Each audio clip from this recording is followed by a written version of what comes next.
All right, Mr. Chairman, we're live. Okay. And with that, what are we, 6 o'clock on the dot? Hour. Here, nothing that did not function. We'll call our meeting to order. Make sure your Is my mic on? push the button until the green lights up. Yeah. Oh, there it is. Yeah, it helps them thinking of it. I maxed out my abilities right there with pushing that button. We've done that. With that, I will resign my position. And so with that, we'll call this meeting to order. We'll start.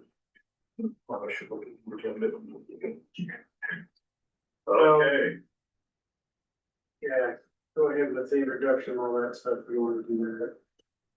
with the introduction. What am I introducing? I don't know. Oh, Now, okay. let everybody announce that they're here. It's basically, roll call, What, okay, that's. let's see. Or like, so I guess it's want to give like the time, the date, the type of meeting that it is. And then once after you do that type of introduction and then introduce everyone who's present for the meeting. Okay. So it is the 22nd of June at 6 p.m. 2026. Let's just go down, please say your name, present. And we'll move on. Keith Grover, present. Christine Warner, present. Ayla, present. Jim Gertis, present. Jeff Franklin, present. Nancy Mahoney Marshall, present. Steve Stringer, present. Okay. Do you need, well, Jenna Hennekins, planner. I'm Milton Allerton, planning administrator. okay. And with that, We've got, Josh building online. We need one of your signatures. It's all right. we assembled. I can get a chair. Just for me? Just for you. Y'all wonder why I'm You almost already here? You wanna get that rolling. Here, what's that? I said you want the more comfortable one. Either way, I'm easy. Oh, can I get it behind you guys? No, yeah. Yes. Right. Yes, my insurance plan says you should go right.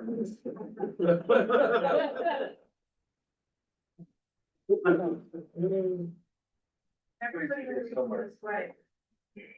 Yes, sir. Thank you. Very good. I apologize for my tardiness, I was. Very important. The last thing you want. Is there any on board? Well, I think Josh is on, yeah, Josh is here, so he's by Zoom, so yeah, all of you are. The first time we have. Participating on mine. So, yeah, we have a full group.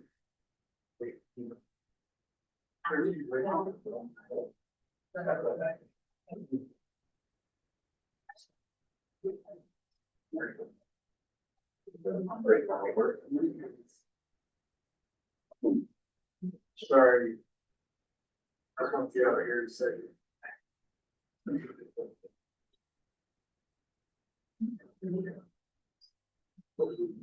Okay, so, as we continue on the discussion of plan elements, I don't think we have a minutes. Do we have minutes to approve? No, not yet. Okay, I mean, we do, I just haven't put them where they need to go to divorce yet. that's some of that's on me, so. We're getting this organized, this group, and so we wanna go over. Again. Couple things. That. You've requested, that's our interpreter. Got it? Hang on, I'm getting there. Share my screen.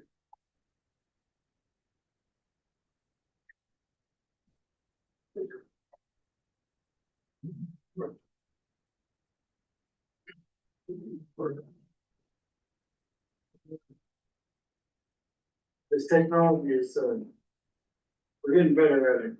So I wanted to go over first a little bit about sub-area plans, what this is, and then introduce to you, Michael Clark. He's the chairman of the Planning and Zoning Commission.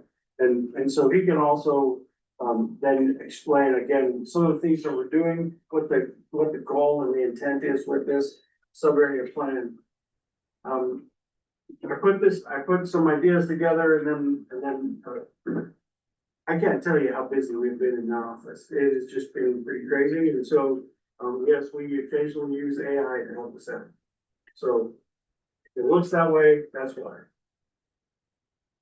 So a sub-area plan, basically it's gonna sit between the comprehensive plan and the zoning regulations. Okay? It's gonna be more specific than a countywide comprehensive plan because it's gonna work just on that 30 square miles that we're talking about. It's designed to drill in deeper on a specific area. And that's what this is gonna do, and that's kind of what we've started already, and that's some of the goals and policies we've been working on the last couple of weeks. Okay, it will eventually translate into specific land use policies, zoning ordinances. Who knows how it will translate into a zoning code? I don't want to get too far off of the goal there, because the goal is to create a sub-area comprehensive plan.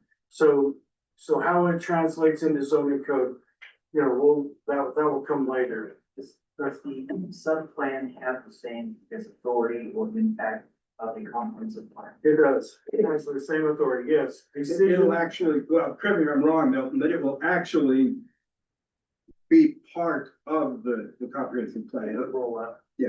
When the comprehensive plan gets updated or before that? It'll get updated as it needs to. It'll get looked at every 5 years, but so when we do decision letters, like somebody comes in and applies for a zone change or a conditional use permit, and we write a staff report and we create findings of fact based on the comprehensive plan, then that decision letter uses the goals and policies from the comprehensive plan for justification, a reason statement, if you will, for making that decision. Right now, we use the county comprehensive plan for the reason for making that decision that we recommend. And then the P and Z Commission and the board use the comprehensive plan goals and policies for making those decisions. The sub-area plan will not completely take the place of, but it will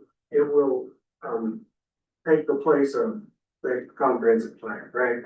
If there are things in the general comprehensive plan that are more broad or that get addressed that this doesn't, then we'll refer to that. But for the most part, this sub-area plan will make those decisions.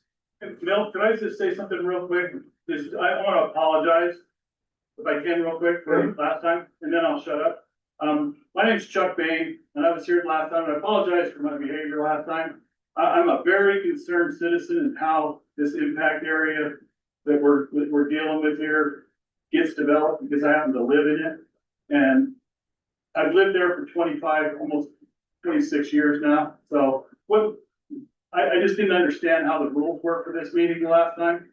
So I'd like to attend these, know what I can know. And I'd like to offer my help if anybody has any questions about how some of this stuff has come about, that maybe I can help you on, especially irrigation water issues. I have a lot of knowledge about that.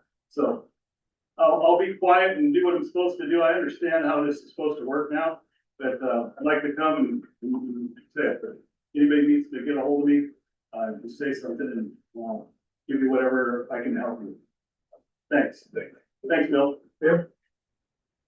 So this sub-area plan is gonna, we're gonna look at the unique conditions, and we've kind of talked about some of those already. And it's gonna allow us to have engagement with the community, and we will have that engagement down the road as we get this plan developed and ready to take it out to the public. We will hold public meetings. I say neighborhood meetings. We'll probably bounce around the 30 square miles maybe and do some meetings We may set up a booth at the county fair. I mean, that's in August. We may do some things that way. We also were talking about putting together a survey to ask questions of the public and so that's what all this is gonna do. You know, we wanna be able to coordinate infrastructure and then, like I said, defensible decision making, right? And you know, if you were to look at the state statutes where it talks about approving conditional use permits, it says it has to be in accord with the goals and policies of the comprehensive plan. When you look at it for, zone changes, it has to comply with the comprehensive plan. Subdivisions are the only thing that does not trigger the comprehensive plan. There's nothing in state statute that says that a subdivision has to comply with the comprehensive plan. And there's different reasons for that. Mainly is because a subdivision already has to comply with that zoning designation, which has to comply with the comprehensive plan. So, Indirectly, it's there. indirectly it's there. And then again, text amendments, as we make changes to the code, those changes to the code have to comply with the comprehensive plan. So there you go.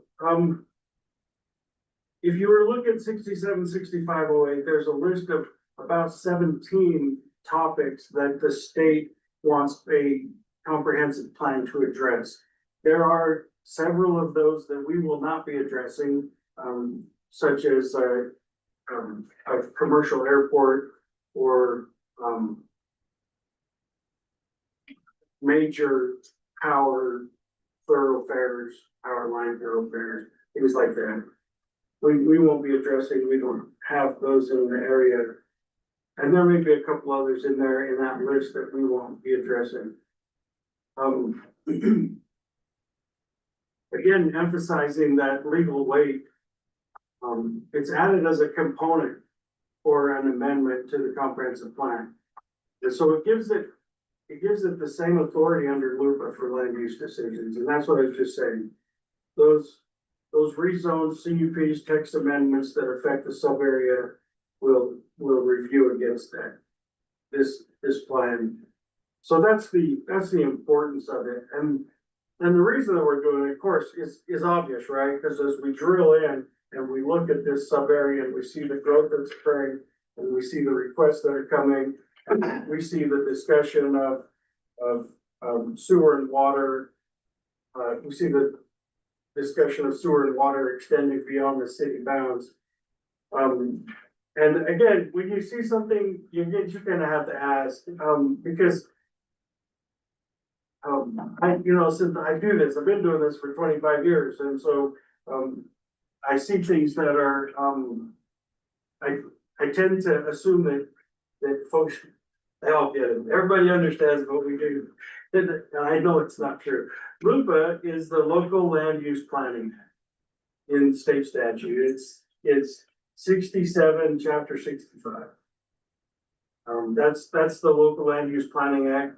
Idaho's curious. I've worked in 2 states, Arizona and Idaho. While I was in Arizona, they rewrote their land use planning act, which was a genius idea. I wish Idaho would have such great ideas. Because there are definitely some things that could be improved upon. In the meantime, this land use planning act is the same for both cities and counties. It is the same statute that applies to both cities and counties. So, so you're getting a double credit here, right? You're learning about 2 things at once. That's a big thing. And then, so just again to summarize what we're doing is this growth area, the growth pressures that we're feeling, is in this 30 square miles. And we continue to analyze this area, and we continue to push our GIS mapping services to its limits, and analyzing this area and trying to figure out the best way to view this. To view this area. Let me pull this map up, and then I'll let Mike jump in.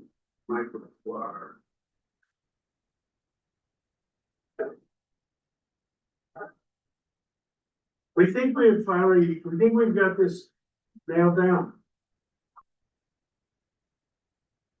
So 3,900 subdivision lots in the greater Rigby area. We were able to exclude the city of Rigby. So the city of Rigby has about 1,900 housing structures. I can't tell you how many building lots they have. They have about 1,900 housing structures, residential structures. So we have 1,000 vacant subdivision lots in the greater Rigby area. And so when you look at this analysis, you have to assume that the world is flat and everything is square, right? Because when we talk about the acreage above zone size, 9,664 acres above zone size, that means that there's some acreage there that's available to be divided, right? So if everything was divided down to its minimum lot size, we would create 10,862 parcels, right?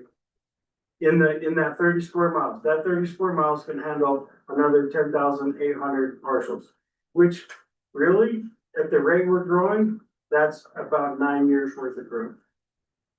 And that's without changing any of the zones. That's right. Yep, that's correct, without changing any of the zones. Is a majority of the zones in this area, like R1 or 1 acre? So the yellow is R1, and this beige color is R5, and then this green is Ag 10. We have some that have potential for a lot more. Well, that's the number of lots. So like I said, if we broke all this down to 1 acre lots, Yeah. that's what that would be, right? So that's what I'm saying. So when we look at the growth rate, like I said, we're about 9 years worth of growth, and that's a concern, right? If we're writing a 20-year plan. You're halfway there. So we gotta figure out, right, where growth's gonna go, how it's gonna grow, what it's gonna look like. So. All right. It's all yours. What? I don't know. They one of the questions they had was, so what happens with this document when it's done? I mean, that's the fair question, and I don't know that I'm necessarily the one to answer that as well, but I think you alluded to that. You asked what becomes of it? Does it become law per se? And so the comprehensive plan is actually not law. It's not law. And sometimes, we, over the years, as we worked with this, it's like, well, what is the law? And the law is actually the ordinance. The Jefferson County ordinances are what the law is. And so sometimes, and any of you who have attended hearings will note that, hey, that's not, the way that some of the matters go. Is that's not in 100% agreement with the comprehensive plan. You can't do it. The answer is that the law is the ordinance. And so you hear a lot of our debate is, what does that ordinance actually say? And a lot of times we'll go, what does the ordinance actually mean? And you'll hear us arguing back and forth constantly about, no, it means this, no, it means that. And so part of what our role as the P&Z Commission is actually trying to interpret what the ordinances are. The other role that we have is we actually help, when I say help put them together, we do. I mean, we have a lot of meetings where we sit down and go, okay, what kinds of things do we want? And so to the question of what will this document do, it will essentially become a guiding document. And I would maybe find that it has the same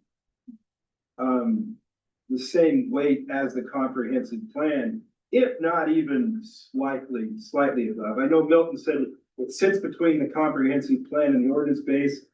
It's probably along the lines of the comprehensive plan, because we'll come back in and say, okay, what in this case, what does specifically this greater area?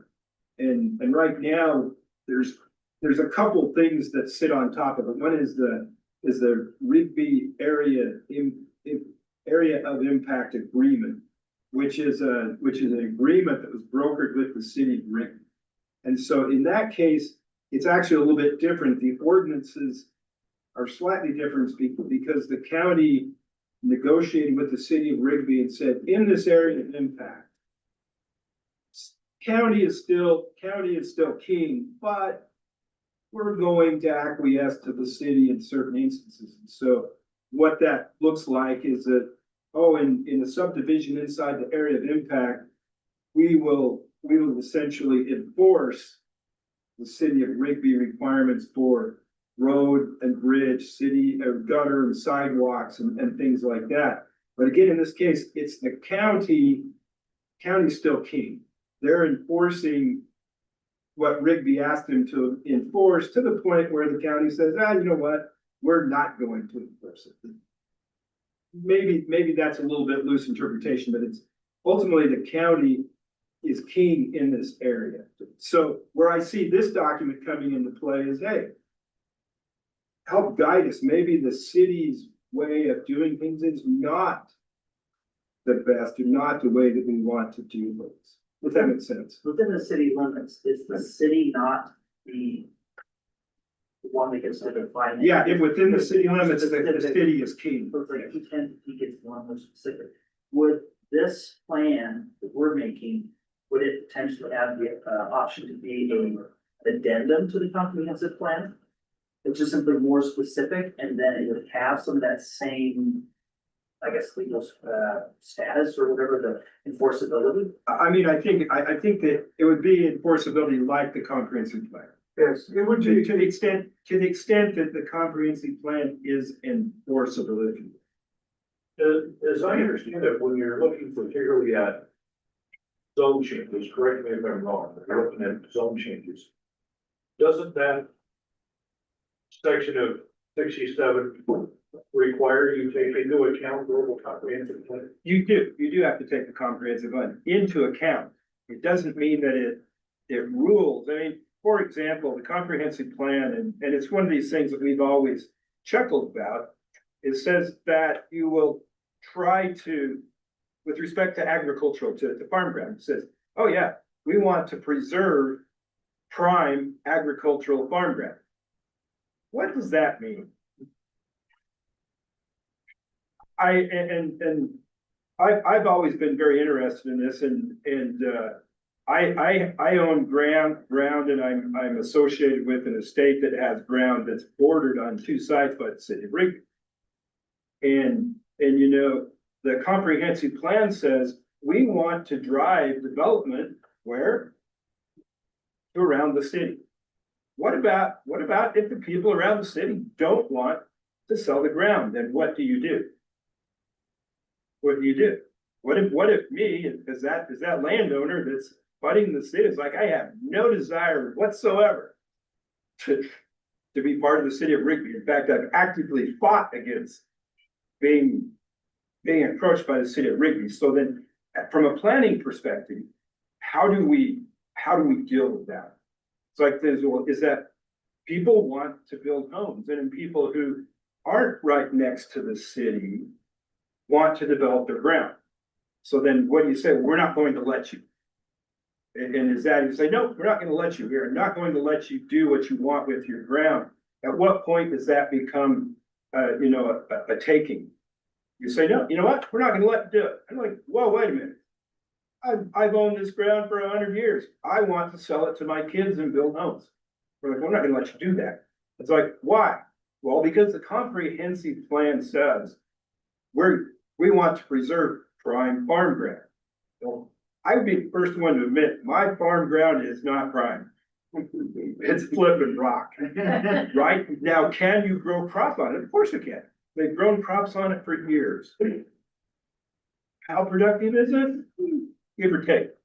But that becomes when you say, well, how does the comprehensive plan rule? So it says prime farmland if irrigated. Hey, that's your issue. You can put water on it, something will. If I put water on it, actually, in all honesty, mine would probably be better for aquifer discharge, but Yeah. nonetheless, but so, it's okay. But that's, you know, when we say that you have to follow the comprehensive plan, well, we think that all the property owners adjacent to the current city of Rigby, well, you guys need to develop your ground. But what about the people that live just outside of that thing? And that's been part of the problem that we've had over the years.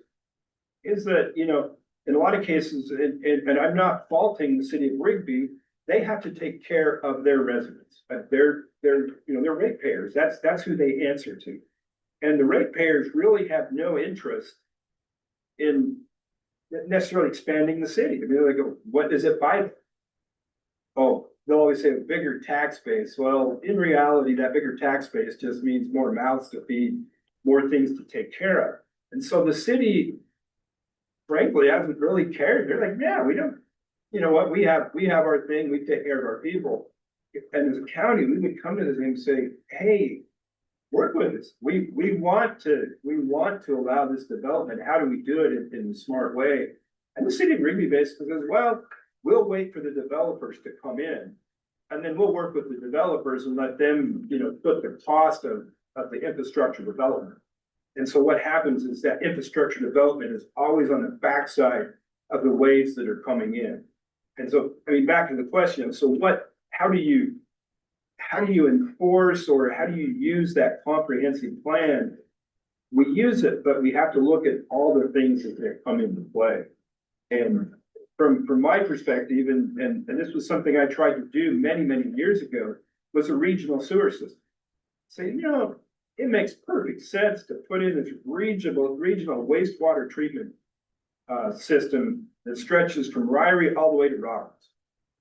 Put the water treatment plant out in Roberts, and then just run a big trunk line down Highway 48. Everybody just dumps into it and goes. The problem is, Rigby had their own system. Like, yeah, you know, we're really not really interested in that. Manan was interested because they're like, oh, well, how can we take advantage of it? And so Louisville, very interested in it because they had nothing. And Roberts was like, oh, if you put the treatment plant out here and we can own it and benefit from it, sure, great idea. Getting all of these parties to play into that idea, but then the county is like, who's gonna pay for it? And like, well, the county should pay for it. And then the county residents like, you know what? I got a septic system. I really don't care. And I don't want to be taxed, put in this regional treatment system that is gonna do what for me? Absolutely nothing. But then here we are now where everybody's like, well, wait a minute, we got too many point sources of, you know, of influence, you know, coming in. At what point does it become too much?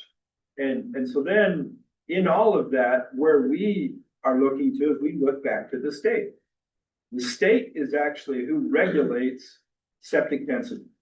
As a county, we can say, you know what, we don't like it. We don't want it. And then we'll say, we're not going, and I don't know, I wasn't actually at the last meeting, but the subdivision came in, which is a fairly large subdivision that was talking about putting, from my perspective, you know, as many septic systems in as you have in the entire city of Manan. So the comment was, hey, you know what? Maybe you need to have a treatment system as opposed to all these point sources. The law doesn't support that sense because the law, the state law says, no, you can have this sewer density, if you will, for this type of soil structure. And so then as we try to balance the comprehensive plan, which says, oh no, we got to do these things for the future, we have to deal with what the ordinances drive us to. So with what you come up with, does it become law? No, but it does give us a basis to start making arguments for things that may or may not be popular to the populace as a whole, if that makes sense. Maybe I didn't answer the question, but. No, I think you did. As far as, so on some of that, I mean, I guess that I've seen, so in the meeting, last week, I love the fact that the planning and zoning commission, when they were making their decision, that came back to the comprehensive plan and were citing specifics. And, that was great, because it wasn't just simply, I have an opinion. And that was most of the discussion was, well, this makes sense, this would be good for the county, but it's in conflict with comprehensive plan. Yeah, and I mean, and a lot of times that's actually the only leg that we have to stand on, especially if the ordinances are saying, no, you can do this. We're like, yeah, but we don't necessarily like it. That becomes, that comprehensive plan does become a basis that we can argue, points of, points of law, even if you will. So the only way to, or really establish change, or something that's more cemented, in this is enforceable, is going beyond the comprehensive plan, giving them as an ordinance, and that's through the board of commissioners. Yeah, yeah. Which, however, the planning and zoning commission does influence that, and we do have, I'll say, some influence. We Make recommendations. get overruled all the time. Oh, Well, not all the time, well, Not lately. So so what happens is the sub-area comprehensive plan, goes to the planning and zoning commission for a public hearing. And then they would recommend it to the board, and the board would do a public hearing and adopt it as part of the county comprehensive. And so that's how it sits in in this list of documents. And then, like you said, when we have a project, it gets analyzed against those. But the challenge, and once you sit through a few planning and zoning meetings, you'll find that those goals and policies in the comprehensive plan, you can find goals and policies that justify the decision either way. They really do go either way. And why they choose one over another, that's, I have no idea. I mean, no, it's that's fair, because that's the reason there's 7 or 9 people on it. Because everyone does have a very different point of view, and we don't always agree on it. Warren Albertson, he and I are good friends, and we don't always agree. And which is wonderful, which is the way we want it. And because again, I look at it, like I said, I'm like, nah, I'm I don't want the city of Rigby any closer, but other people will say no, but that's where we need to go. That's where it needs to happen. And even, people say, well, geez, you guys put a lot of subdivisions in and around the county, but at the time, it's because there were not subdivisions available, and the placement was like, oh, this is on Louisville Highway. It's a straight pipeline to Idaho Falls, and what are the downsides? Well, but really the only downside is, how do you enter onto Louisville Highway? But I mean, as far as dumping traffic, it's one of the best roads in the entire county. And so we'll say, well, based on all of that, and when evaluating a zone change, what the basis that we use to look at is, what are all the potential uses that you could do with it? If you change that zone, what can you do with it? And that's why, and I don't know, have you explained the land use table and some of those things, how those play in? So what we have is, we have a document called the land use table. And it breaks out, it says, here's the zone and here's all the potential uses. And I mean, we look at it and say, oh, well, these people just want R1 zoning because they're gonna come put 1 acre residential lots on. That's possible, but there's other things they could do as well, based on this land use table. And people come and say, well, we really would like to be a C1 or a commercial one, or a light industrial one. And you're like, well, why would you want that over a residential one? And in some cases in the C1, I believe we allow residential, is that right? People are like, well, why would you want a C1? Well, a C1 may allow you to put in like a convenience store or other things, or trying to think, the R1 allows schools and things like that, but there's you know, there's a whole list of things that are allowed, and one of our favorite things, we always joke about this, what we call SOBs, the sexually oriented businesses. The land use table allows them in some zone, I think it's only one zone, I believe. There's only one zone. Only one zone, but at one time, it was actually allowed in multiple zones, so it's like, oh, you have to be careful, because once you change that zone, any of those uses that are attached to that zone then become potential uses. Not just houses, it could be anything on that list of those, of the land, on the land use table, and so you weigh that out, you look at, and it's done on specific parcels. You say, okay, here's all the things that could happen, and something that I mean, it happens quite often, and we always question it, is that people come in and say, oh, I'm asking a zone change for a zone change, and this is what I'm gonna do. And so it's like an attempt to get the zone change based on here's what I'm proposing to do. Just because that's what they say they're gonna do, doesn't mean they have to do it once they get the zone change. And so that's another thing that we have to weigh when we're doing that. And so we will go back into the comprehensive plan and say, oh, if you look at this specific parcel, here's all the elements of the comprehensive plan to play into it. I mean, it might be things such as, you know, what does the transportation in and out of the area look like?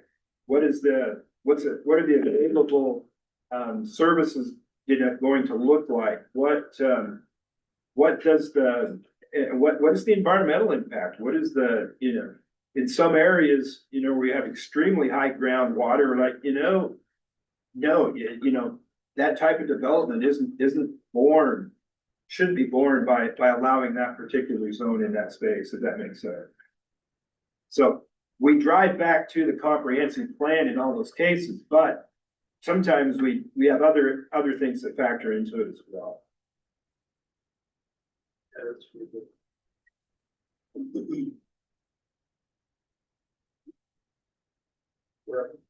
And that is a good point. That is some of the challenge with some of these building policies. You start to see them on a different perspective when you start looking at how it applies to use on the ground, right? Spot zoning of individual lots for commercial purposes within residential neighborhoods is discouraged. Unless residential compatibility can be proven. I mean, Yeah, so what does residential compatibility look like? yeah. You know, oh yeah, it'd be great to have the gas station next door. Yeah. Some people are like, no, absolutely not, you know, and I say that because, you know, I lived in another part of the county and we were right across the street from the fuel station at one time, and when we moved there, it was fine. Because when we moved there was before the age of a turbo diesel. But during the time that we lived there, you know, tuned turbo diesels became a thing, and coming and going out of the co-op, if you had a turbo diesel, you let everybody know it. And so, you know, even some of those dynamics tend to change over time, because like I say, when we moved there, it was wonderful having that convenience store across the street, but later on, it really became very, very irritating, you know, to the point of wanting to go out and throw rocks at cars coming and going, which of course will get you in trouble. But those are all things that weigh into it as we talk about. So what would be allowable in that zone? You know, is a Maverick allowable in that zone? They come in and say, oh, we want this zone change. Is a Maverick allowable? Well, yes, with a conditional use permit. Well, so that means it's not a carte blanche, right? But they still have the ability to come in and apply for conditional use permits for example, one of our favorites was the portable crematorium in a residential zone. The comprehensive plan and the land use table allows it. Is that a good thing or not? Or a pet? Right, yeah, but nonetheless. Or not prepared. Yeah. So, who governs those allowances? For example, look at that situation, so the conditional use permit allows them over through the port. There's no way. How do you effectively eliminate that? Such that the conditional use permit will no longer go. So, I mean, that's a good question, and that's when it would drive back into the changing the ordinance. And we have done that on numerous occasions where we're like, you know what? If we look at the land use table, there are land uses that we do not want in specific zones, and we've changed them. I mean, I'd say that's almost pretty regularly, you know, I won't say annually, but yeah, we see uses that are like, hey, you know what? No. And how do we know that? Sometimes they come before us. And what that starts to look like then is we do deny conditional use permits, but we have to provide again a basis for that denial. And one of the things that, and I'll say it's a check and balance, right? Is that there is a body above us that's looking at us, and sometimes they say, no, you guys, no, you didn't, you can't do this, or if you look at the legal ramifications, and they go ahead and they will reverse our decision sometimes. And so in that case, the way to eliminate that is to go back in through the ordinances and say it's not an allowed use. And if it's in that ordinance, even though someone comes and says, hey, we want a conditional use permit, we deny it, it goes to the commissioners, they will deny it based on the ordinance as well. So it becomes, if you truly want to eliminate a particular use inside of a zone, it is based in the ordinance as opposed to the comprehensive plan. Well, and as you go back to that compatibility issue, when you're looking at the uses, it's like this crematorium would never be compatible in a residential area, so we remove it from the land use. Right? That's how that translates into code. Yeah. Right? Is this government fairly, when you said you do it all the time, I mean, is this something that's reviewed biannually, annually, every 5 years? Unfortunately, I mean, the answer is yes. I mean, Milton is always looking at it, but unfortunately, sometimes stuff will come before us and we will look at Milton and go, it's time for a change. Please go make the change. The difficulty in that is sometimes you may allow something, not wanting to, but it's allowable and defendable. And so then we'll say, we suggest making changes to that ordinance. And then we'll hear that, I mean, Milton will make the changes and we hear it in a public forum, take testimony on it. And, you know, depending on the testimony that comes in, we'll make changes. Well, we'll recommend changes to the county commissioner to make changes. I'm reading the tea leaves correctly here, allowable and defendable. Okay, so you don't necessarily want to do this, but it is allowable and defendable. So, okay, we give them the go ahead on this thing. My question more towards desirable, which to me speaks more towards the comprehensive plan, which kind of sets that overall vision. So this, in the perfect world, we all waved our magic wands and this is our plan, this is the way we want things to be. And we now have to reconcile that with the ordinances. And obviously there will be conflict.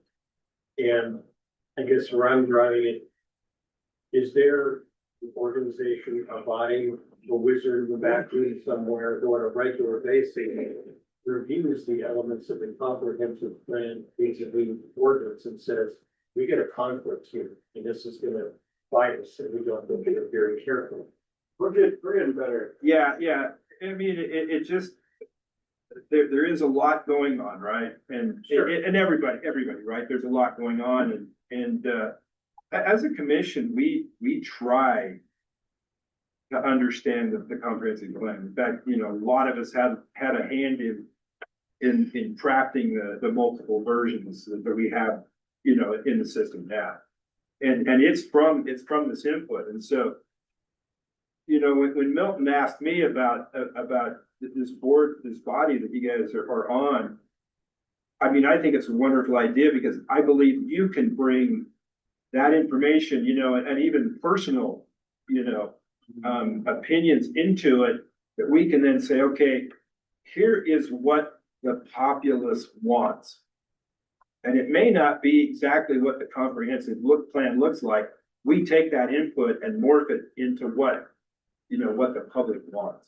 Now, does everybody in the public want the same thing? No, but we look at it, that's why we have hearings, is to allow as many people that wish to come in and offer their opinions. And, if you've ever sat through the meeting, it's usually as many opinions as there are, people in the group, but. I guess overall, then it's. My feeling about this committee is it really represents an opportunity to be proactive rather than reactive. And I heard what you said earlier about the city, well, when the developers come in and let that drive it, you're reacting to something, okay? Whereas if we can look at this more proactive approach and say, we get what's going on in this 30 square mile area, and some of it looks great, some of it looks awful, and there's some things we can do something about, and some things are already a done deal.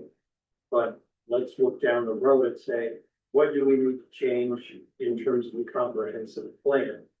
To be not so much change it, maybe offer greater specificity to it. Okay, and how is that going to translate into an ordinance? And where we find a conflict, then we go resolve that now, so that 2-3 years down the road, somebody comes in, they want to do something, and we say, well, it's allowable, it's defendable, so out the window with the comprehensive plan, the ordinance says they can do this.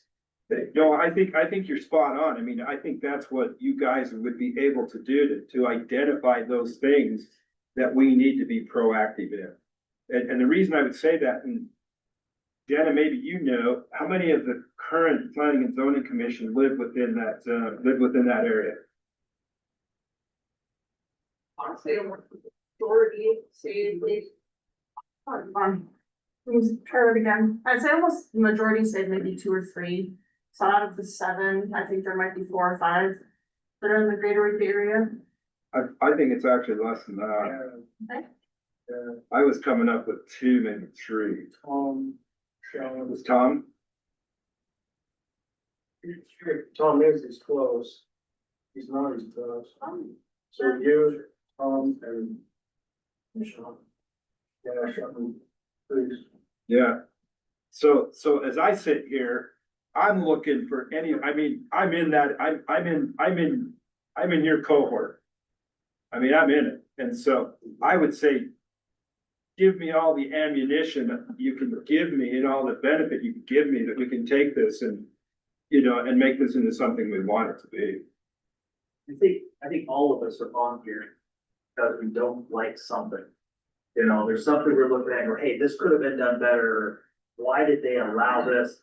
And you can't fix it after. No. And that's where we're kind of going, hey, we want to see this done correctly. And the only way you can do that is getting ahead of it. But equally, my concern, that's why I've done a little pushy, is what's the point of participating? If it's just a, happy little piece of paper that says this would be wonderful if it doesn't affect change. And it's not something that, if I sit in the meetings and I know, planning and zoning that says, hey, we approved that, what do you call it? We recommend this and we don't recommend this. And you don't have And enough. I can say, to me, Yeah, and that's why I want to see it kind of keep going up. but where- if you can develop, I mean, these I'll say methodologies, maybe that's not the right word, but ideas even. I mean, the simple fact is, the county commissioners are, they're the ones that have the say, but they're also the elected official.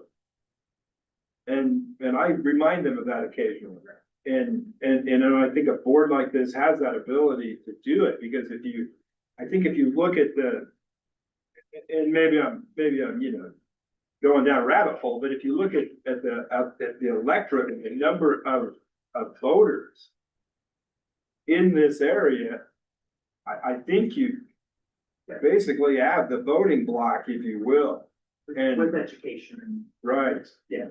Right, and so No, but I do understand what you're saying. It's just a pretty piece of paper. I believe it becomes something maybe even more. Binding's probably not the right word, because the comprehensive plan is not binding per se. But it is a guidance and kind of a governing document, but governing sits more on the ordinance side as opposed to the. Yeah, and trying to get the ordinance is obviously a lot more work and stuff like that. I guess it could be used more as like a, wood in the fire, you know, holding the feet to the fire and saying, hey. Right. The community has said this is what, you know, the effort's been put forward as a commission, you stated that you are putting this into effect. Now, you wanna go against it. Hey, you know, what's the reason and such, so at least, I guess when someone comes up to say something. But I also see, yeah, but I also see ideas. I think you guys probably have ideas, Yeah, the more people that are involved. right? And I mean, and if you come up with, you know, if we come up with strategies and designs and plans, I mean, that are viable. I think we push it through, and I mean, it's possible to do that. We've always been very, very staunch supporters of impact fees. The state doesn't like impact fees, but it's like, as we look at it, how do you, you know, put yourself in a position to do things and to set it up? Because, you know, I mean, I look at it and, you know, bonds come and go for new schools, and you're like, I don't want to pay for another school. And so even within that, you know, the school district has designs on land where they want schools, and frankly, I don't think it's necessarily the best options. And so I see this group right here, you know, saying, yeah, we agree, we don't think that, we need to figure out ways to get these things in the right place, if that makes sense. And if some of that is ideas as well, and say, yeah, you know what? And you know, the best time to plant a tree is 20 years ago, right?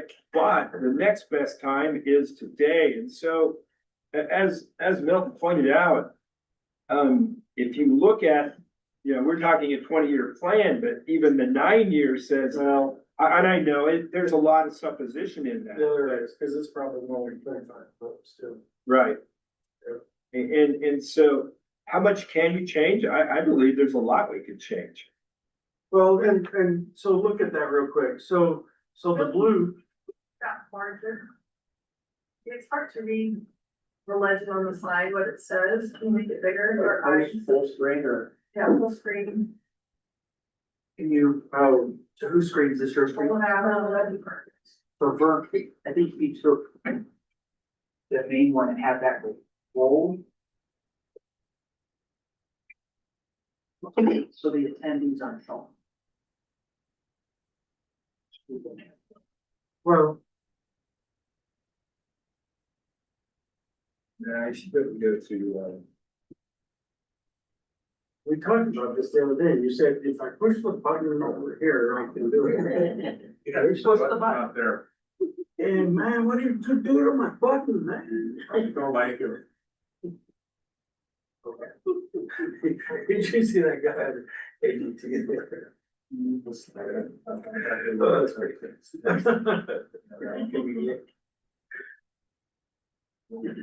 So while they're working on this, so what's in the blue is the proposed Rigby area. That's what we're talking about. It's so funny. I went to the GIS guy and I said, hey, I really can't see the area of impact. He said, well, I'll put it in black. There we go. Yeah. And so the city of Rigby is this dotted line, right? See that dotted line? Yeah, that's the city of Rigby. And then the solid black line that comes out here and goes down and around, that's the area of impact. Okay, and so what happened is a couple things happened in the last 6 months that raised some red flags. One is these guys down here said, hey, can we get city sewer and water out here? Where are you? County Line Road and 3800, Where the law has to be. Yeah. in the loft. New development. Okay, so they said, hey, can we get city sewer and water out here? So you can't, so my mouse isn't showing it there. It did for a minute, there it is. This is hard to learn. Oh, okay. They need to turn it. So County Line Road, right? They said, hey, we want to get sewer and water out here. And so the sewer treatment plant is over here on 500 and, right above the Annis Highway, right above 3900. So if you ran the sewer line up to 3800 and you ran it down 3800 all the way down to County Line Road, every computer simulation you plug in will show you that all of the development along that, everything along that sewer line will develop. Right? Everything will turn into housing or businesses or something. Right? So that's a red flag or something to be aware of. And then, the church wanted to put a board building out here on 50 North and 4000. And they're gonna they wanna run water, and they got a will serve letter about 4 or 5 months ago, if you saw it in the newspaper. They got a will serve letter from the city to run water from 200 North down to 50 North. And so they put that water line in. Again, the computer simulations are gonna tell you that you're gonna start to see requests for development, right? Which is occurring. We're starting to, we had our first zone change to suburban neighborhood because they have access to that water line and they wanted to put in 0.6 acre lots. And with city water, you could put in 0.6 acre lots. So we have our first request for that zone, okay? That zone has been on the books for just about 2 years. And now we've had our first request. Then the other one was Red Fox subdivision, which is on 4200 and 400. Which is up here, 4200 and 400. And so Red Fox subdivision said, hey, we want access to city water. The city water is just down here, next to Haley Creek on, 4100, next to, on 4100 and 300. And so water's right there. And so if you ran water up here, you could water these lots and they could go. And there's 220 lots there. And I so, would then kick the one next to it. and there's some other development going on out in this area, requests for development. So, that I can't confirm or deny, I could put out an application.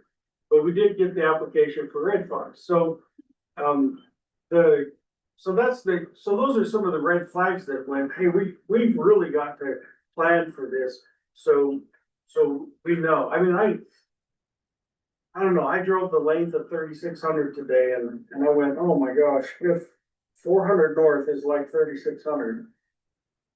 We have some road issues we've got to address, and we've got to be creative in finding ways to address it. So we are continually working on and talking about that. Is there, on the note of applications for development? Is there, I know that at one point the county had put a moratorium on, I think it was applications a while back, to say, hey, we need to go and fix some things in I don't know what it was, code or whatever.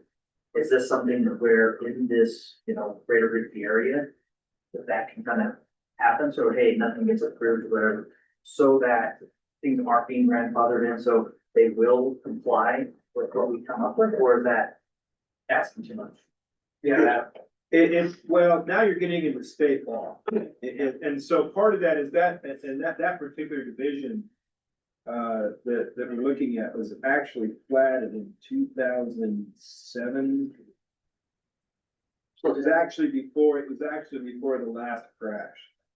And at the time, we did not like it. I've been on this way too long. We did not like it. But it met the 0.6 of an acre allowable sewer water density with the plats had to put placement of the well and the drain fields. Oh, kind of like auto heights. Yeah, yeah, and so it was put that way. In the interim, we thought we had changed the ordinance that says if you have not developed on a subdivision in 10 years, it should revert to the existing zone. And that was actually ordinances that we put into play, thinking, oh yeah, that needs to be looked at again. I mean, it's been, shoot, 18 years since it was originally proposed.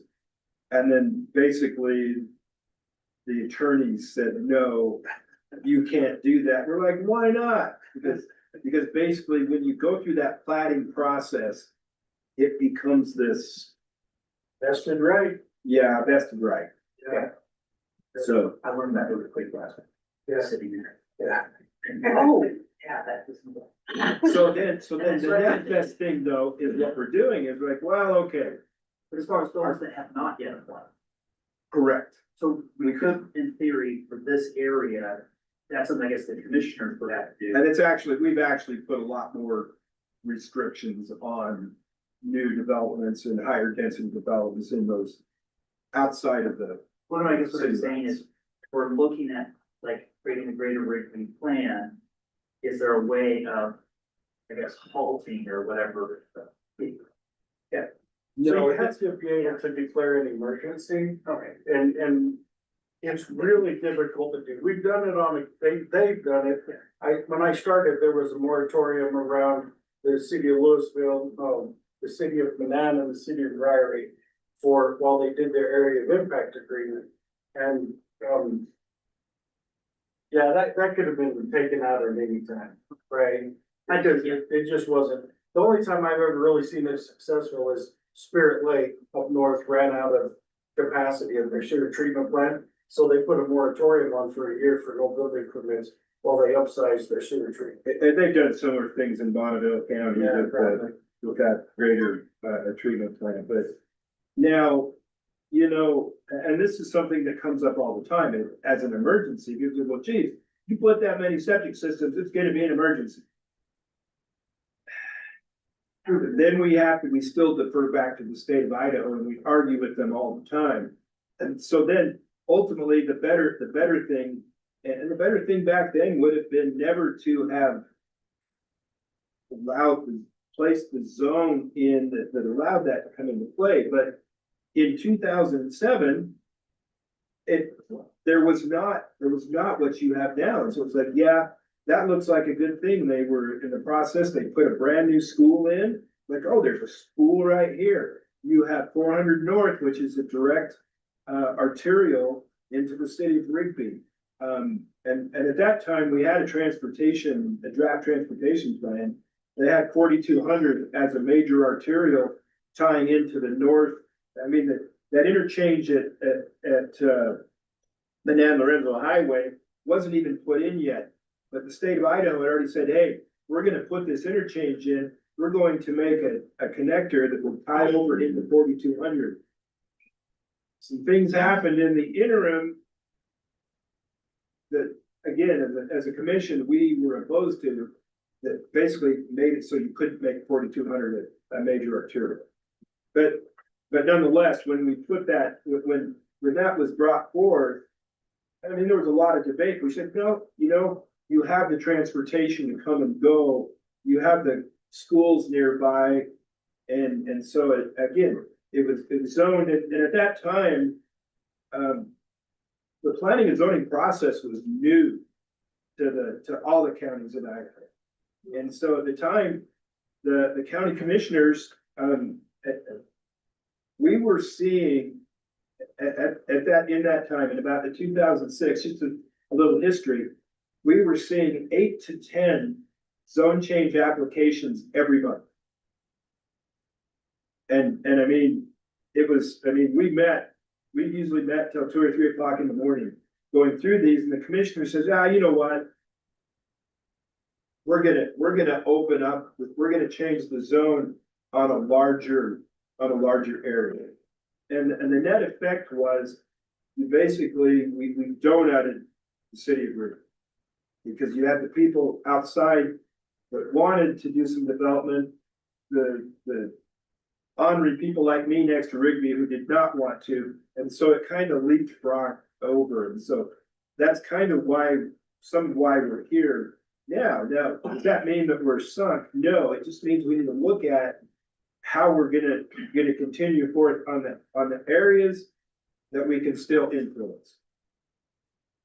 So I think we can do a moratorium and put a halt on things in an emergency scenario with the sole purpose of the water analysis that we have never done so far, as I'm understanding.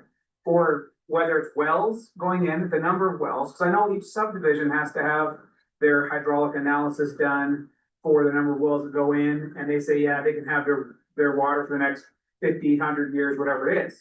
But we've never had an analysis done for all of the Rigby area. And that's a good point, and I'm gonna look at Milton for that one. Because this is actually the third time I've brought it up in these meetings. And I know Milton's looking at me like, come on, it's dollar signs, I get it. No, I get it's we've dollar asked the signs. question, we've asked. But, So I think I came out at the last meeting while you were driving. right, Yeah. and so if we want to put a moratorium and say stop for the next year, while we get this analysis done, I think that is our valid way to do it. So, And I'd like to get your opinion on that. And I mean, I don't disagree with you. And as a grouping of, you know, this particular group, I would say that's something that you could debate and decide. And if you come back and we think this is necessary, then we take it to the commissioners. And when I say we, it actually is Milton, and then the commissioners will obviously go, hey, planning and zoning commission, you're gonna weigh in on this, and then we're gonna take the input from the people that we work with, because I've always believed that my role as part of the planning and zoning commission is to protect the public from the county. I've always believed that, and always tried to do that, and even protect us from the county commissioners. They're well-intentioned county commissioners, but, so no, I mean, I think in your grouping discussions, if that's something you guys come up with, say, hey, we believe there is compelling, whatever the information or whatever, then I think it's something that we would take forward. So again, that's the reason you guys are a group as opposed to just me, and that would be discussions that and thoughts you guys would have. Moratorium on what? On any continued construction and punching wells and taking water until we know what the actual risk to the aquifer and future water is for all of Rigby. But the problem you're gonna run into there is, again, if we talk about the platted. Yes, but The problem is what's already, right? What's approved is approved, you get that? It's sure, what has not been approved. anything further for the next year, you stop. Applications, And that's dual, that was probably easier, I would. yeah, that's dual. Cause I think, yeah. So moratorium on creating new lots or Moratorium on any new new applications. applications, construction that would be touching wells. And I don't know what the city water can handle, but anything that's gonna punch a well needs to be reevaluated during this next year as we evaluate what is happening with the water level. Comprehensive. Wells is not issued by the county. Yeah. Well permits are issued by the Idaho Department of Water Resources. Then The they didn't county- give us an answer to the question. The county does not have any authority to issue that permit.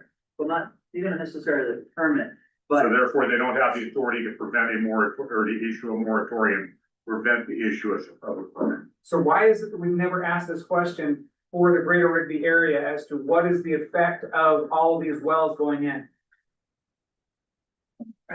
yeah, not necessarily asking about the permit, cause yeah, that's the state. We asked that question with the 100 Chase subdivision, right? Sure. They have to provide that study, For that subdivision. right, for that subdivision. But the question I'm asking is, what is the greater picture? Okay, I get what you're asking. And I'll ask the attorney's office. I mean, my experience with the attorney's office on moratoriums is they don't like them, Okay, because there is lots of liability. okay. I mean, and hard to defend. I mean, I think where the risk is with moratoriums is that you're going to run into it. I don't think there's a harm in asking. I think where the risk lies is with the attorney saying, we bear a huge amount of liability in fighting the moratorium. And to have the end result be, we're gonna, the potentiality of us losing and then bearing the cost of the losses that the developer or whomever will say that they bore during the fight. But I think it's well worth asking and seeing what happens and what they say. I'm just saying, and I'm not trying to be a downer, because I think it's worth asking. I do think it's worth asking, because I would like to see it done as well. I'm not, so I hope I'm not being misunderstood. I think it's worth asking, and I'm hoping that they say yes. But I'm just saying, I think we have to understand that where their answer may come back is gonna say, here's the risk. And here's why we may say, I hope that's not gonna be their answer, and I hope I'm dead wrong.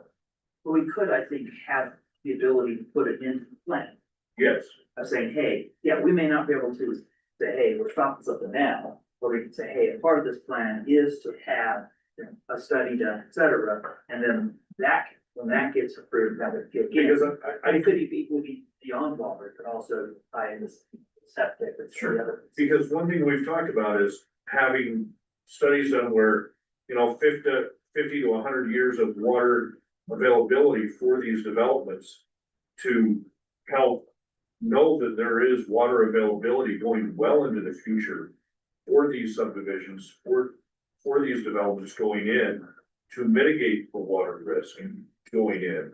And I think, you know, we need to know about that kind of stuff going in too. it goes beyond, you can punch a hole in the ground and you get it developed and see there's tons of water, it's, you know, all kinds of stuff coming out of the ground, that isn't necessarily true 15 miles away. Now, granted, we're looking at the greater Rigby area, but the implication is much broader, because it isn't just the greater Rigby area that's growing. I mean, you've got a lot of development, Hammond, Idaho Falls, Rexburg, you name it, all of that is going to impact overall operating. Yeah. That supplies the area, and it's like, oh, okay, we may not have a problem, but down the road in Idaho Falls, they may have a very serious problem. Or vice versa. Yeah, exactly, you know, and I think in that respect, it's critical that it gets looked at. But they're saying that we look at development and everything was fine, and go ahead and do what you gotta do. Given what we're projecting is growth, you know, what was it, 35 to 85,000 over the next 20 or something like that. Right. That's just discount, that doesn't include that, so the ongoing. Which is a definite impact on water. Oh, yeah. well, and I mean, another thing to consider, and this is more, maybe more nuanced. If you look at the ground that gets converted into housing, not only are you now punching the well, you're actually not dumping the water on it that you used to dump on it. And I say that because That's how you charge out. I can dump 400 cubic inches per second on a chunk of my farm and it don't go anywhere. And you know, and as you remove those things, it does change it. And for anybody who's been here for very long, there was a time in the fall where, and forgive me, I went to a school called the Kinghorn, and it had a basement in it. It was actually a fallout shelter. And we had hot lunch served in the basement, but you never got hot lunch until after October, because there was always subwater. And the reason it was subwater until October is because that's when they stopped irrigating. I rabbit hole on this the other day, and everybody going to pivots and atomizing their water and all that business doesn't recharge the aquifer. It's not so much the use, it's about putting it back in the ground. Right. And so I'm just saying, you know, as you discussing this, we're saying, well, maybe now is the time to ask that question. Especially in the current water year that you're looking. Because, I mean, if. Not to, maybe now is the time to ask that question, so. Yeah, sure. Would the Does that make sense? Be a great kind. And we had the change in that bill last year. That also ties in with that, but equally at the same time, like with the county line crossings. Buying into the ITD, the study there, saying, hey, our plan should have, ITD should be, providing some information on what the plan is for this, and equally, like you're saying, for the other areas around us, is potentially the plan can then kind of trigger changes in our comprehensive plan and how it leverage those thoughts. So and then into other. So how that translates into a goal or policy is, new developments should provide an assured water resource or something like that. Right. But how can they approve it for their subdivision when they don't know what's being built all around them? I mean, everybody needs some, and we all have it. That's the question, but comprehensive. I guess going to what you just said, I guess. I'm thinking of a slightly different term, is new developments shouldn't have to go do this. We should be in a position of saying, you can or you cannot develop because of this. We've already done our homework. Correct. Well, really interesting analysis. It's really an interesting question because we did this already with irrigation rights, right? We already did this with that, and saying that if you're gonna irrigate farmland, there's this much water available. But the state has already said for houses, you're guaranteed this amount of water, right? Only for in-house use. For in-house use. And that was the change, That was the change, yeah. How did they make that guarantee? Well, The assumption based on restricted use for the outside. Well, if we, Well, they, just happen, but that's gotta double for you. well, they need, yeah. well, but they studied this, they know this stuff, right? Because that's how they curtail the water, is they know that we're not gonna have, we're gonna be short 100,000 acre feet of water, so we need you guys to stop pumping, so they have their water down And here. they put some enforcement in there, but yeah, is it really enforced? I mean, it's not like you're in the city where you have a meter and you're paying it. Oh, they're watching it, and they're sending out letters. And they're finding them, I mean, Again, it's, to me, it all harkens back to the analysis, to at least if nothing else, know what you have from that. Make reasonable projections based on what's happened over the last 100 years and what's gonna happen in the next 100 years of what will or will not be available. Because you can guarantee something all day long, but if the well is dry, that guarantees worthless. That's what makes me want to play devil's advocate to Keith's question. Is this really the right place to find accountability for our water? I mean, if it's not getting recharged in the ground because methodology of irrigation and farming and stuff have changed. I mean, we're penalizing the developer and they're not making the water. They're not, or the home builder, if it's an individual one, they're a bunch of wells to do their own thing and they're inside this area and we say, no, you can't, because you're doing a study.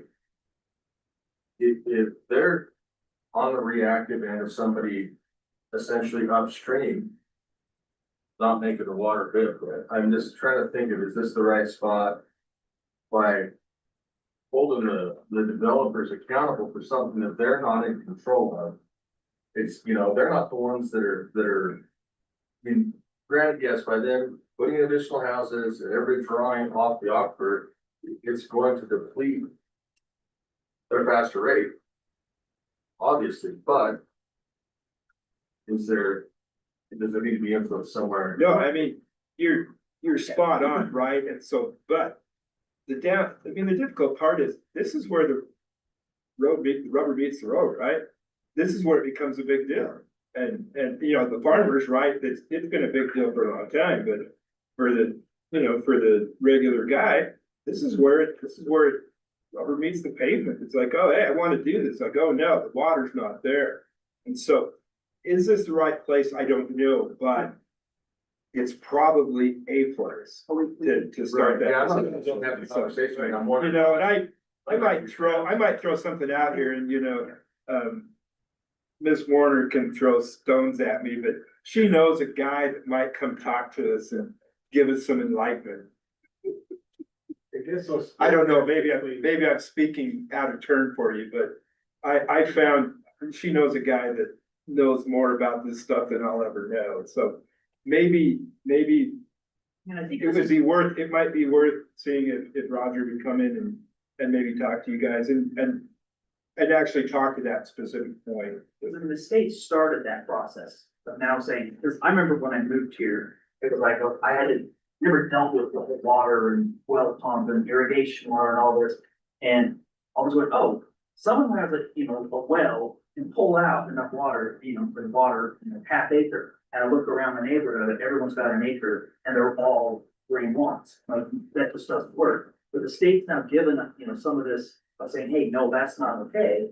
And so probably our role is maybe not necessarily to define it, fight that, but to simply make sure that's included. But I agree with the idea of, can this area sustain that with the projected growth? When you're basically saying whatever that amount of, increase in the next 9 years, wherever, if everything became a 1 acre lot, would it be able to sustain that? And then that's where it's like, okay, if it can't, then that allows us to ask that question, say, but it probably could, I don't know. So what's interesting about this conversation is I've often found over the years, the counties and especially these commissions, ideas to take over regulation of things that the state or the federal government regulates. Because we don't think that the state's doing a good enough job. But at the same time, the state has declared an area down south as a whatever they call it, a protected area or whatever, and they've limited, right? They're not gonna issue any more water permits for the next 5 years. They've put a moratorium on new water permits, and they've held up some 25 applications for a total of, I don't know how many thousands of acres for water rights down in that area. So the state's already, they're already aware of it. And so we're sitting here saying, well, we don't think you're doing your job and we want to know what it is for our area. And I get that. But that just bleeds into so many other things, right? I mean, up north, it was the fish and game guys and the natural wildlife stuff and it just bleeds into all these other departments' areas of expertise where we're just talking about building houses, land use, right? We can have IDWR come and sit and give a presentation to P and C commissions that you're talking about. Well, I was just gonna, even for this body, just as Yeah, that's what I mean, and this body. Just I mean, to if they're gonna explain. come, we might as well get the whole group together, okay, yeah. right? If nothing else, it might assuage our concerns. Well, that's what I said, I think it would just be good because, Yes, it would We're not. there's so many pieces to the puzzle, Yes, that are related. I think that's what put a lot of us serious. I It's have to run. questions, basically. We don't know what's being done, what questions have already been I answered. need to run to another meeting. Yep, that's fine, thanks for the time. Appreciate it. Thanks, guys, and we appreciate your willingness to do this. I gotta I actually apologize, 'cause I'm I recharging. like sitting down here better than sitting up there anyway. That's smart. Neighbor's basement. Hopefully not my neighbor's basement. Thanks, guys. I agree. I think on some of these items, if we can get like an expert opinion, I would say, okay, we're good there. Good. I think that helps. Absolutely. Because, yeah, that's the thing I've missed, lots of these conversations like with planning and zoning, and people come in and argue one way or the other. And it's like, oh, awkward training, and somebody else is like, oh, we have plenty of water in there, and it's all dependent. Sometimes it comes back to the person. Well, the well driller's like, oh, there's more water than you could ever imagine. Right. We kind of need to know where we stand. Again, most of us, we're just folks. Yeah. Who have the expertise and the visibility and the same, but all these different organizations do. So we look at a situation and say, it's a lot of building going on, people are running out of water, we never know to really do this. somebody needs to come in here and tell us, don't worry about it, it's covered, or, yeah, there is a potential risk. Because from my standpoint, that would drive the kind of advice I would give. And I would look at something and say, you know, based on what I'm seeing, what these experts told us, I'm okay with them building 500 single family homes spread out over this area, but I'm a hard no on 6,000 condos. We don't have the resources available to do it, you know? Yeah, and that's kind of, I hope we don't have six. how do I come up with a recommendation or say, you know, I think this is. But you're not coming up with that recommendation. You're writing goals and policies for a comprehensive plan. And so, like I said, that goal or that policy would be, just like I said, we want you to do a water analysis. Whatever the word I use, right? We want to do this water analysis for all new developments, right? That's what a goal or a policy would be. So we're not talking about, we're not talking about permitting individual housing units. We're talking about these bigger policies that evaluate, those are evaluated by. Right, which would ultimately drive decisions about. Well, right, but, and I'm not against it, yeah, absolutely, I've already emailed the attorney and said, what we gotta do. And so we'll reach out to. But I don't know the connection. My husband is a water rights expert. Oh, He used to work for IDW. Okay. Yep. okay, and so I mean, it would be a fabulous I know discussion. teeth, I'm a hygienist, I don't know water. If you want him, you can invite him. You can. We can, thank you. Thanks for not speaking for him. No, I don't. But this That's gentleman awesome. this gentleman has. There's one thing I want to think about was big developers, they have any mineral and water rights? Do they have any shares? They have water rights. I don't know about mineral, but they do have water. Groundwater. Surface water right. Some have groundwater rights. I think Trellis, that is a groundwater right out there. He's got a deep well on that property. Somebody starts drilling, somebody down in Barnes Ferry can be killed. Eventually. Yep. You know, Yep. so somebody might need to check out the different, right? Well, then again, Right, no. Yeah, like I said, they have a deep well there on that property. I think Klein has a deep well on their property or next to it, or maybe it's more target. Anyhow, it's that whole, yeah. it's that whole area. Versus the second one. Yeah, Do they like those water rights? Well, they would. I mean, they retain those water rights. yeah, with that property. If they were annexed into the city, those water rights would go to the city, Oh. right? And the city would then be. the city then has the water rights to water the city, right? There you go. You know, I need to take off, but Yeah. I have a secondary, this doesn't have anything to do with subdivisions, but it does have to do with the development of Rigby. In visiting with people, telling them I'm on a committee trying to make things better, they're like, what about walking paths that go through the city? And in Idaho Falls, Rebecca Casper fought very hard, but she was able to get walking paths that followed the canals. They have that footage of ground that has to be left open so that they can clean out the canals, and they made those into walking paths. And we can do it too. We should have done it 20 years ago, 30 years ago, and it won't be easy.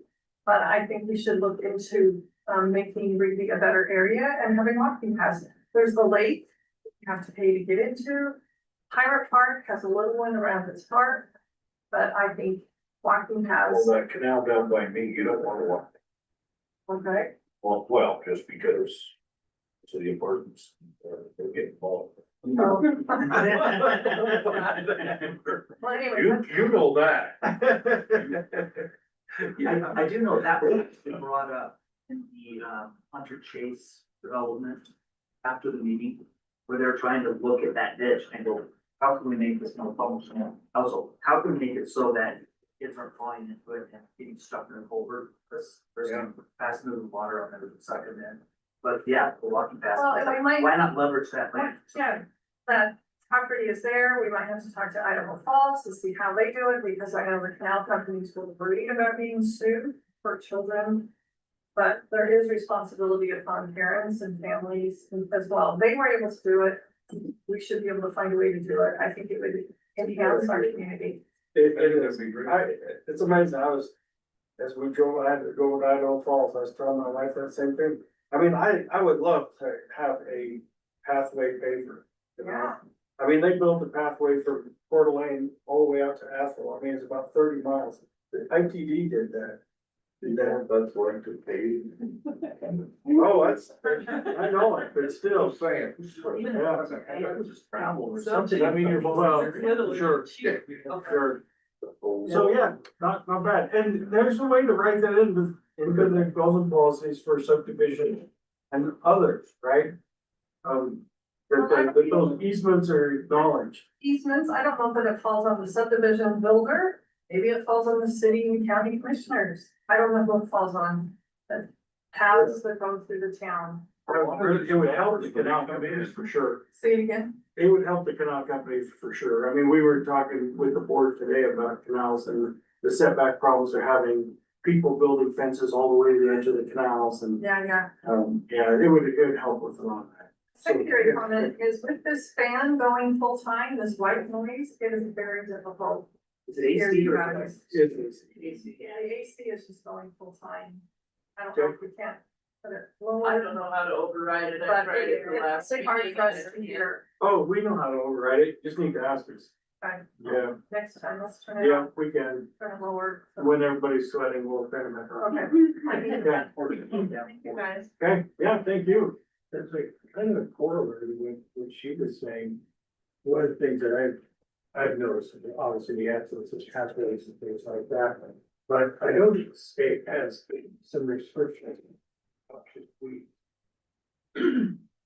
And I know there's a lot of properties, private properties, and people haven't developed here, and they got weeds this tall. But you drive around, not on this area, the greater Rigby area, but in the outlying areas as well. Where it's obviously county property or city property, so that weeds is all. And it's once a year they'll come through and mow them down, and that's about it. And to me, it's like, that's something you really need to address long term as far as beautification and making the city look better and making the county look better. It's just, this stuff is all over the place. Alongside ditches, like I'm driving down 400, this morning, it's just, we got the things growing down there by the power company. And it's just this mass of weeds. And it's like, this is gotta be a violation of something, because I put the state's real hard over on the proliferation of noxious weeds. Well, they do spray the sides of the road, the county does. I'm not talking about spraying a couple of times a year, because, yeah, they'll come spraying and they'll die, and then a couple of weeks later, it all starts coming back again. But it's like, it's there, constant. All the roads, plans. There's 3 kids on Porterville. They go nonstop 5 days a week with a foreman. But they also go from Howell all the way to Rigby. Wow. So only 3 kids, and they're running their asphalt, be my friend, whatever. Well, there's the spring, but also the, cutting them down. Yeah. Otherwise you get dead and really tall weeds. Yeah. And then they just spray. Yeah, you just try. I think isn't that isn't there an ordinance on that? Saying, like, code saying you have to maintain. Only if it blocks the view of the intersection. Yeah. I mean, we do have, there are some codes, I don't know the extent of them. We tried to enforce some last year and, we almost got assassinated. Yeah, exactly. That's why I thought you were saying. Right. So it's like. I'm looking for that with that, so. I mean, And that's, we can, it's expensive in the short run, but in the long run, I think it's so. so again, we're writing goals and policies up here at this level that eventually become ordinances, right? And so, I mean, so we gotta translate this, you know, the county should mow all the lawns to, what does it look like up here, right? On a goal or a policy, or people should cut down all their weeds, right? But how does that translate into a goal or a policy? Our policy is Greater Rigby should look like a golf course. No property rights, you live in the area, you have to maintain it. Yes. Better emphasis on landscaping I and. think I saw that, something maybe 1984, I don't know, what was that? I'll leave more well out of it.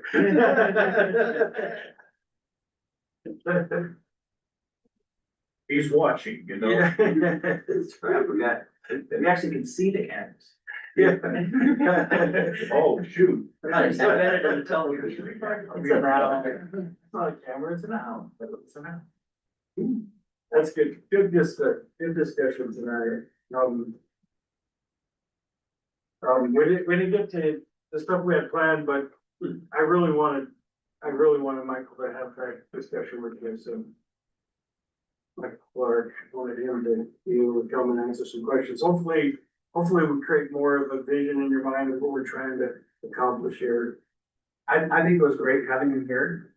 What I would like, because I'm not a smart man, is I would like additional input for us to be more educated with the water rights, with sewer, with all of the things that we're gonna help make decisions on.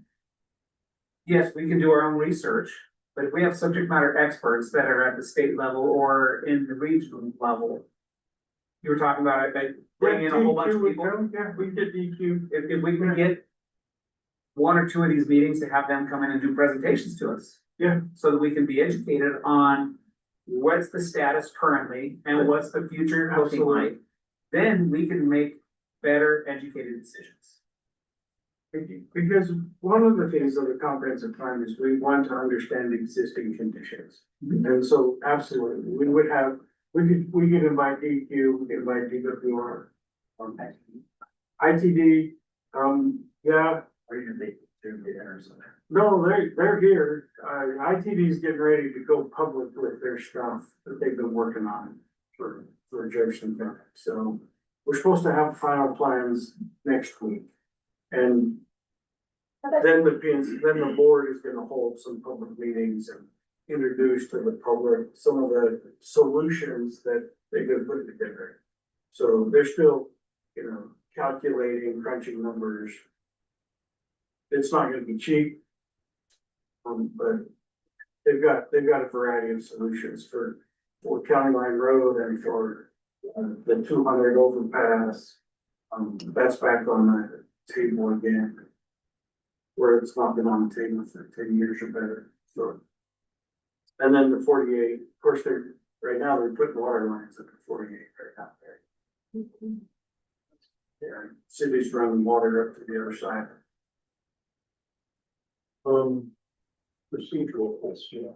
Yeah. Part of this meeting. Also was saying, we're looking at delivering a product, providing you ultimately with something, okay? Is that? Do we have an hard end date as far as we need to be done by the end of July or, or are we working to this incrementally, as in we have input to the plan and, we'll continue working on this in the weeks ahead of provide input to other aspects of the plan? Or is there a specific product we're supposed to deliver at a certain period of time and the committee's dissolved, or, we plan on being here for the next 10 years? We don't plan on being here for the next 10 years. We would, the ideal situation would be that, by the end of the summer, we have something that we can take to the public, like I said, so what we've done is we've prepared that draft. And then that was, the idea of that was to give you ideas to add to and remove from.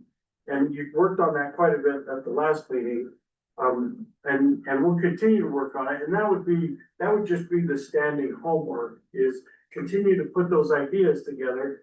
And I mean, you can email them to us, you can drop by the office and give us a piece of paper and let us continue to update that document. And we'll update it with strike throughs and underlines so folks can see that that's being worked on. And then hopefully by the time we get done with the meetings, with comments from other agencies, we have a final product that you'll want to eventually recommend the P and Z Commission adopt. So we put it out over to get feedback and then review that. Yeah. Okay, I just wanna make sure. I Yeah, understand yeah, the process. Yeah. And it's the draft I'm document. from the eighties, we jumped to conclusions sometimes. Yeah, I go straight to A to Z. Get all the letters. Yeah, right. Is the draft document something that is collaboratively worked on, or is it back to you? And I'm just wondering. Yeah, I mean, we'll collaborate on it here as often as we're able to. You know, when we invite these folks in, they're gonna pretty much take up most of the meeting, because you'll have lots of questions. But we still need to be working on that document. I can tell you that that guy sitting right there. I swear, man, did I take my Alzheimer's medicine? Yeah, that's it. So Thane and Jenna have been, they meet during the week, and Vern, inputs. He walks by and hears something and he jumps in and helps them out occasionally, and so we definitely talk about this document and continue to work on it, so, we're talking about it, and we're taking the things that you say and we're trying to feed it into that document. So, yeah, that, we'll take some of the comments that were made tonight. She's made notes. He's probably out there doing the same. We'll take some of the comments that are made and input those into goals and policies. I mean, cause that's, you know, it's, how do you translate that into a goal or a policy? So, and then at the end of the day, you know, you just get a chance to review what we're working on and see, add to it or subtract from it. So based on that statement, you wanna have this done by the end of the summer? Like to, Are we gonna plan to have a finished product by the second meeting in September? Cause if we wanna do a SMART goal, SMART goals are specific, measurable, so on and so forth, right? Hey, for these Wall Street books or what? Look, he's the right bold that nominated me for this thing. This thing shut up about Just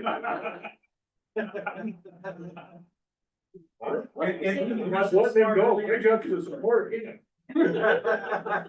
In another life, I taught at BYU Idaho for 10 years. Oh, yeah. And one of the things I taught was leadership theory, as well as goal I setting. was glad it was I a BYU Idaho. That's good. So, Okay, yeah, that's great. if we now know that we have an end date, perfect. Yep. Let's set a date. And now we can work on the steps necessary to complete that task. Right. So now we need a Gantt chart. I'm sure Claude knows how to make one. Tendencies. Very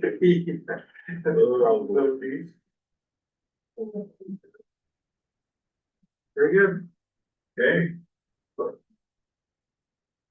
And again, you look around the state, other counties, I was trying to pull that up, but some of them have changed their website, it looked like, but there's lots of counties that have sub-area plans. I mean, you can look around the state and see some of these other counties, sub-area plans, and see what they look like. So. Yeah. So with that, that's it for tonight, Yep. okay? Yep. I can entertain any motions for us to finish up for tonight until 2 weeks from tonight. Yep, 2 weeks from now.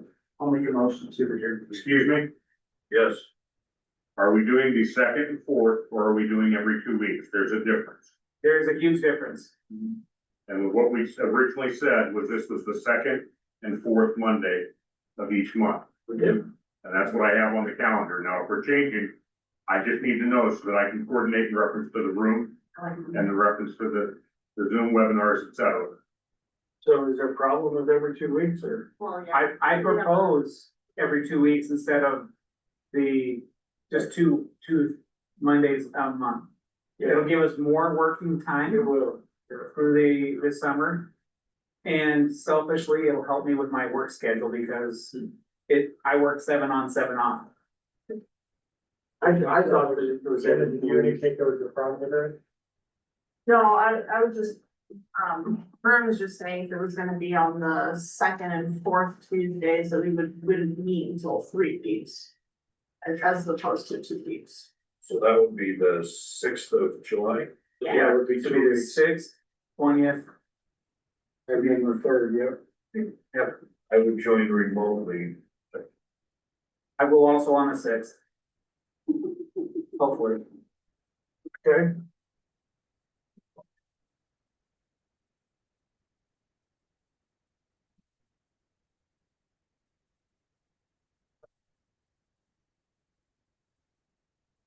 Sorry, I don't remember second and fourth. I don't ever remember That's exactly what we put in for the also want to reserve. So the next thing we'll have to do is make sure the room is available, Okay. if you're changing it, so. Uh, That's now July 6th, July 20th, I'll go forward and I'll recalculate it all day now. yeah. Well, we'll check with Kimberly and, but yeah, plan on the 6th. Okay. So just confirm that I have a motion. Yeah. Motion to adjourn. Second. All in favor? I Say aye. Any opposed? Guys have it. We are adjourned.